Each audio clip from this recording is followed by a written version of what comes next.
Bonjour Eric. Bonjour Svetlana. Bonjour et bienvenue dans ce nouveau numéro duo consacré à Mickalène et Thomas avec l'exposition All About Love.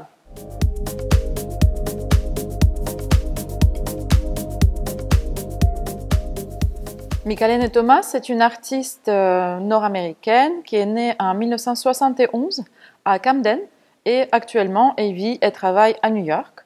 Elle présente cette exposition intitulée All About Love, donc, qui est inspirée de cet ouvrage de Bell Hooks avec le même titre, donc À propos d'amour. Et alors le musée des abattoirs lui consacre une exposition monographique retraçant les 20 dernières années de sa création. C'est une artiste qui effectivement questionne la place des femmes noires dans l'histoire, l'art et la société de manière très positive dans la joie et la sensualité. Mickalène et Thomas est une artiste pluridisciplinaire qui présente des peintures, des photographies, des installations, des œuvres vidéo. Donc on voit ici que ça brille de partout, hein. Il y a des très très grands formats, des formats monumentaux. Comment elle utilise, quelles sont les techniques qu'elle utilise pour ces tableaux? Alors on voit la richesse des textures. Il y a bien sûr ce qui apparaît le plus facilement, c'est-à-dire les paillettes et les strass, mais il y a aussi de la peinture, de la laque, de l'acrylique, bien sûr, de la résine. Et toute cette richesse de texture met à l'honneur ces femmes noires, puisqu'on est ici dans une salle intitulée Déesses noires, où l'on trouve un autoportrait, bien sûr, de Mickalène et Thomas, et puis des modèles qu'elle appelle ses muses, et qui sont celles qui vont être pour elle le sujet principal. Alors ces muses sont rarement des modèles professionnels, sont plutôt des proches, amis, amantes, et c'est ce qui explique aussi qu'on les retrouve tout au long de l'exposition à des années d'intervalle. Ici, par exemple, ce tableau est intitulé Dean, il date de 2023, il représente une amante, une amie très proche de Mickalène et Thomas. Et Mickalène et Thomas racontent que Dean, c'est une étudiante en médecine très timide dans la vie quotidienne. Et là, sur ce tableau, elle la présente comme vraiment une déesse installée confortablement, qui domine par son regard le spectateur. Voilà, c'est vraiment une affirmation de beauté de cette femme.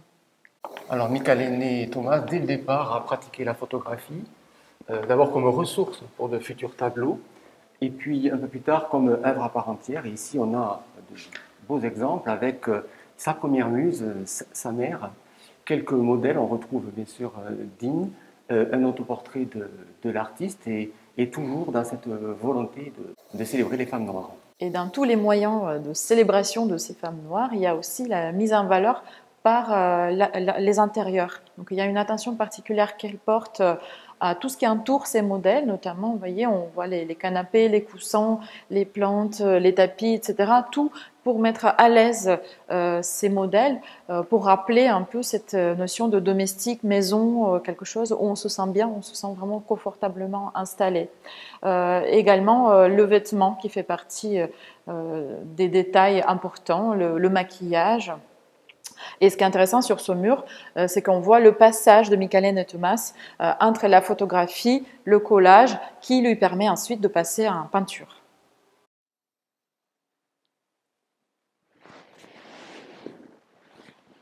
Ah, on est bien là, bien installé. Ici, on est dans la salle des lutheuses, intitulée Les Lutheuses, qui est une salle immersive. Hein. Ça invite vraiment le spectateur à rentrer, à s'installer confortablement et à contempler les travaux de Mickalène et Thomas. On retrouve des photographies et des peintures. Et sur les photos, on reconnaît Mickalène Thomas elle-même. Mais avec qui lutte-t-elle? Voilà. Alors c'est un artiste qui a collaboré, mais finalement c'est deux corps pour un visage, puisqu'il s'agit de finalement témoigner d'une lutte intérieure, une lutte personnelle, ce qui révèle aussi peut-être plusieurs facettes de la personnalité de Mickalène Thomas, en lutte envers elle-même et peut-être aussi envers la société, puisqu'il s'agit aussi d'une œuvre identitaire et de revendication sur le statut des femmes noires. Lutter, c'est aussi résister, c'est le titre de cette salle. On passe ainsi de photographies et d'archives personnelles à des photographies de presse, relatant par fragments une histoire, celle d'une lutte en faveur des droits civiques, ici des années 60 jusqu'au soulèvement en 2020, après le meurtre de George Floyd. Oui, ce tableau-là, c'est une citation d'abord de Pablo Picasso, donc de son célèbre tableau Guernica, auquel elle va incruster par la sérigraphie, par le procédé sérigraphique, des images, justement, des images de presse, des archives, des luttes pour les droits civils et droits civiques des années 60-70, mais aussi jusqu'à aujourd'hui.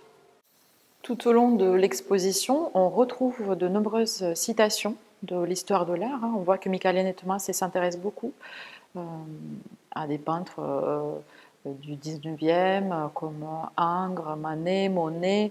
Au passage aussi, il y a des citations de pop art américain, notamment avec des pin-up.